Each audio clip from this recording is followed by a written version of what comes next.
you ever had a personal relationship with Donald Trump? What do you mean by personal relationships? Have you socialized with him? Yes, sir. Yes? Yes, sir. I'm going to have to assert my 5th, 6th, and 14th Amendment right. If you're innocent, why are you taking the 5th Amendment? Have you ever socialized with Donald Trump in the presence of females under the age of 18? Though I'd like to answer that question. The Lincoln Project has built its reputation on something few are willing to attempt, taking aim at Trump with the sharp wit of a late-night comedian and the precision of a surgeon in a political arena dominated by attack ads, sound bites, and Twitter feuds. They've managed to stand out. This bold approach has been a key factor in the Lincoln Project's success. He thinks you're sheep. Stupid sheep. This is it. This is the moment you have to decide if hiding the secrets of a giant pedophile criminal enterprise is really who you are. What about it, MAGA? You gonna take this? Jeffrey Epstein takes the 5th about Donald Trump, and he won't release the Epstein file and the release of the Epstein files. This element has made the Lincoln Project widely recognized. But before we continue, a quick favor: if you're enjoying this content, please take a moment to like the video and subscribe to the channel. Amazingly, over 92 of viewers haven't subscribed yet. It's completely free, only takes a second, and it makes a huge difference for us already subscribed. Fantastic, thank you for your support. Now let's get back to the video. Elon, what happened? You thought MAGA loved you. You spent so much money. You sacrificed so much. You thought the relationship was special. You thought you'd be together forever. True love. They're laughing at you, Elon. Elon Musk is illegal. He's got to go too. You're Elon Musk. You don't have to take this. Over the weekend, Musk announced he would be forming a new political party called the America Party. Oh, Elon, you were such a fool. You thought the stripper really loved you. MAGA took your money and then kicked you out. Over $300 million, and all you got was that fake gold. Because of this approach, the Lincoln Project has earned a strong reputation in the political arena. But this week, they went even further, not only mocking the former president, but also releasing 2 satirical ads that painted him as a fool. The fallout was worse than anything seen the week before. The way these ads were distributed came across as not just ruthless, but also deeply disrespectful to the audience they were aimed at. So, what exactly pushed Trump to respond the way he did? That's the question demanding an answer. One thing is certain: the Lincoln Project style is unique, impossible to imitate, and even harder to replace. Trump's the insider politician. You're the true outsider. They say it can't be done. You've heard that before. They won't laugh when you're winning. You saw Donald Trump up close. You know the truth. You know why the Epstein files will never be released. That big, beautiful bill was one fuck you, Elon Musk. Let's take a trip back in time to a moment that shook the political stage. Early Monday morning, the Lincoln Project launched its first strike, founded by prominent Republican strategists. The group has built a reputation for its relentless attacks on Trump. Their latest move has everyone talking thanks to the brutal way they went after the former president. The Lincoln Project's campaign to undercut Trump's influence has captured widespread public attention. Their ad, titled "The Emperor's New Mugshot," was a biting parody of Trump's infamous arrest photo from Fulton County. Through sharp caricature, the ad delivered a message that was impossible to miss. Oops, Donald. You thought you sent J.D. Vance to talk to Rupert Murdoch about stopping the Epstein story. Well, that didn't work. But there's something you should worry about, Donald. Something you should think about. Maybe they talked about when to start the 25th Amendment process to take you out. You should have sent Don Jr. or someone else that you could trust. Because you know J.D. Vance will tell anybody whatever it takes to get what he wants. What if J.D. Vance cuts a deal with Rupert? Maybe J.D. Vance and Rupert figured out the succession. Who comes after you? They don't want to wait. Specifically, the ad was a satire of the style often used in political commercials with dramatic background music, and Trump's mugshot staged like the cover of a glossy fashion magazine. The parody was impossible to miss. The narrator delivered the punchline: "This autumn orange is the new authoritarian." And in many ways, their take on the situation hit the mark. Trump managed to set a new low, turning the leap from indicted to iconic in his latest headline. And Rupert, he won't just listen to JD. He'll take action. And if JD and Rupert get their way, you'll lose, Donald. You'll lose everything. The ad carried both a fascist undertone and a sense of criminal chic, delivered in a mock-heroic style. The narrator posed a provocative question. What could be more appealing right now?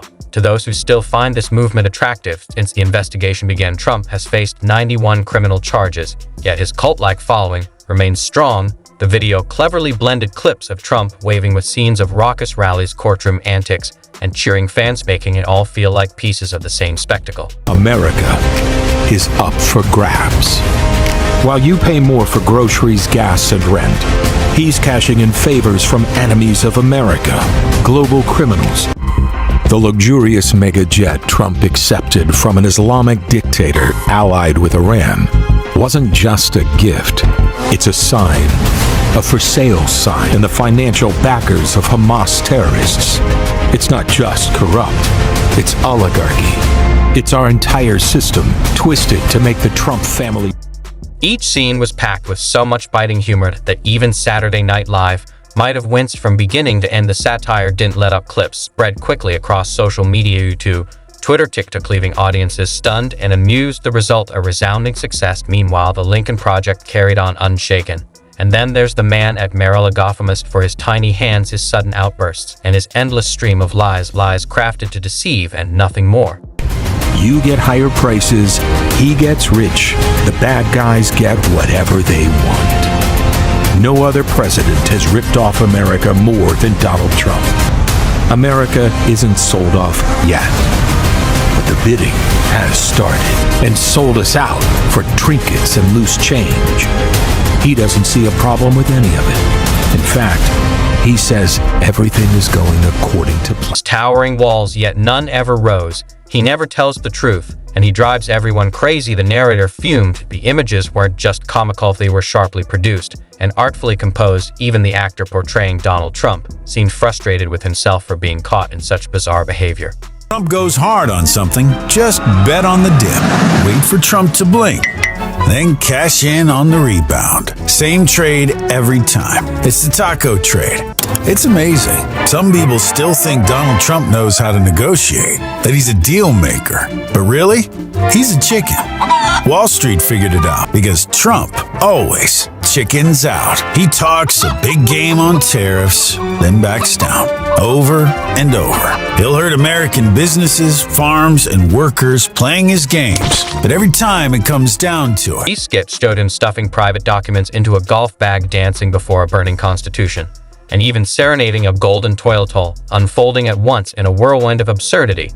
The humor was sharp-edged, almost too brutal to watch to keep it in perspective. Though it's clear that Trump himself took the biggest hit compared to anyone else. Strikingly, despite the uproar, he stayed silent on Truth Social, posting nothing in the hours immediately after the incident. Baby, like a dog, every single time. Trump always chickens out. He's not a deal maker. He's not a negotiator. He's a taco. Truth Social later confirmed that a post had gone up in it. Trump lashed out, writing, "The Lincoln Project is nothing but a group of losers, degenerates, and perverts who have never gotten anything right. They've never succeeded at anything. Now desperate, they're making fake videos because they know I'm going to win. That's the only reason they act this way." Unbelievable. Not long after, he followed with another post. "No one is laughing. These ads are so disgusting they could make you sick. People say I'm dignified, and yes, I stand for dignity. I always stand for dignity." It was a rant that seemed to blur the line between truth and falsehood in a world where both have become increasingly hard to separate. Now, air travel is worse than ever. Newark International Airport experienced its third major equipment outage in less than 2 weeks over the weekend, causing problems not only in the New York area, but airports across the country. Most of us want a government that does its job and leaves us alone. The Trump administration is failing. Trump turned Elon Musk loose with a chainsaw. And what happened? Chaos. Musk slashed jobs at the Federal Aviation Administration. Trump put a longtime heroin addict kook in charge of our nation's health. It's a clown show. The country's deadly measles outbreak is getting worse. New cases of the bird flu are raising alarms among. During CNN's live coverage of the ad, Jake Tapper reacted to the audience's laughter. by framing it as a kind of political performance art, specifically trolling at its highest level. He noted that it was a textbook example of engagement through satire. Over on MSNBC, Rachel Maddow posted the segment turning the spotlight on ads that held up a near-perfect mirror to Trump's chaos. Broadway itself seemed to wink at him, reflecting back the mess he created. The late-night hosts couldn't resist. Either Jimmy Kimmel, for instance, joked, "Forget the debates, the Lincoln Project should host the next political talent show, call it. So you think you can dictate. So why are these ads landing so hard right now?" Even for those who don't support Trump, the answer is clear. By mocking him, they deliberately chip away at what's left of his credibility. Storms, hurricanes, fierce heat. No one's getting out of Alligator Alcatraz. The people in Alligator Alcatraz are subhumans. Alligator Alcatraz, an impregnable prison camp surrounded by miles of the most deadly parts of Florida. Poisonous snakes, fierce and hungry alligators, miles of unmapped swamps, the worst of the worst. Alligator Alcatraz is going to teach these criminals a lesson.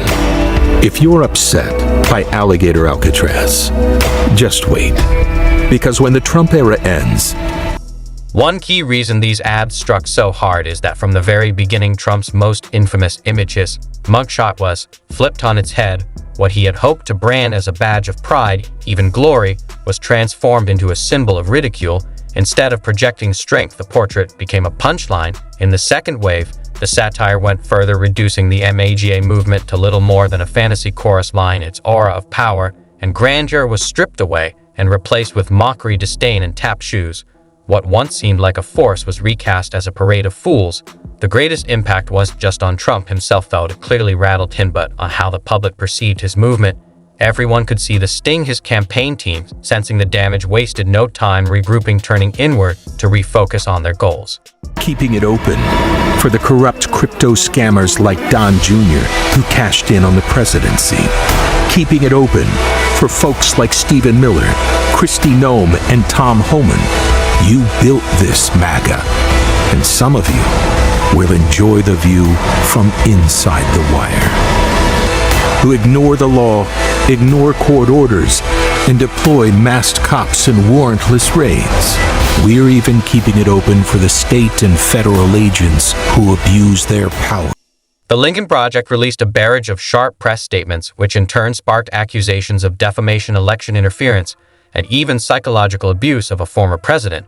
These claims stemmed from the group's decision to go on the offensive, pushing out provocative messaging that rattled Trump and his allies. An aide speaking anonymously confided to a reporter that the backlash within Trump's orbit was intense. He admitted to watching the ad 5 times, eventually fuming, "This isn't funny. In legal terms, this is treason." The Lincoln Project's counterpunch was immediate, but surprisingly measured. They posted screenshots of Trump's Truth Social meltdown, alongside a cheeky caption, "Looks like we hit a nerve." Soon after, they teased a third parody spot titled "Escape from Mar-a-Lago." Just a teaser, but a full-blown ad that promised even less mercy. Some politicians warned this marked a sharp escalation in an already toxic 2024 election cycle. Yet many strategists, particularly on the Democratic side, praised the approach. One insider at the DNC put it bluntly, "It's not just about policy anymore. Emotional undertones drive how voters respond. And the fact that people are laughing at Trump again is devastating to his brand. That brand, carefully built on strength, dominance, and victory, is exactly what the Lincoln Project aims to dismantle, one mocking frame at a time." Rather than feared, they are weaponizing farce to neutralize him. Their backers argue that if Trump is exposed to ridicule, his authoritarian image begins to collapse. Turning him into a punchline strips away his power. As one Lincoln Project co-founder put it, "Policy papers won't stop a demagogue. Showmanship will. You beat him by humiliating him the way he tries to humiliate everyone else." Not everyone agrees. Critics argue that mocking Trump only emboldens his supporters, while others think the ads cross a line of decency. Fox News commentators slammed them as disgusting and immature, while Tucker Carlson framed the campaign as a coordinated media assassination disguised as comedy. Still, the numbers speak loudly. In under a week, more than 20 million people watched the videos across all major platforms. On TikTok, users are even staging challenges, recreating skits from the Trump musical and lip-syncing its fake songs. Major outlets worldwide picked up the story. The BBC ran the headline, "Trump outraged by satire blitzkrieg," as Lincoln Project musical goes viral. All this comes as Trump juggles indictments, legal defenses, and scrutiny over January 6, all while running a re-election campaign. The satirical storm only piles on. Pressure protests have even spilled offline. Demonstrators in costume, some dressed as Broadway Trump, waved signs like "Make Satire Great Again," while mocking him through microphones. Veteran journalist Dan Rather captured the phenomenon best in a viral analysis on Threads. Satire, he argued, may be the most effective weapon against Trump because it undermines his image while rewriting the rules of political combat. The Lincoln Project shows no signs of slowing down, promising more ads to come. They're not just fighting, they're redefining the battlefield itself, which raises the big question: what's next? Will Trump try to hit back with his own parody ad? Will voters remember him as the man tap dancing in golden shoes and singing about subpoenas when election day arrives? One thing is certain: the Lincoln Project has gotten inside his head, and right now, all he hears is laughter.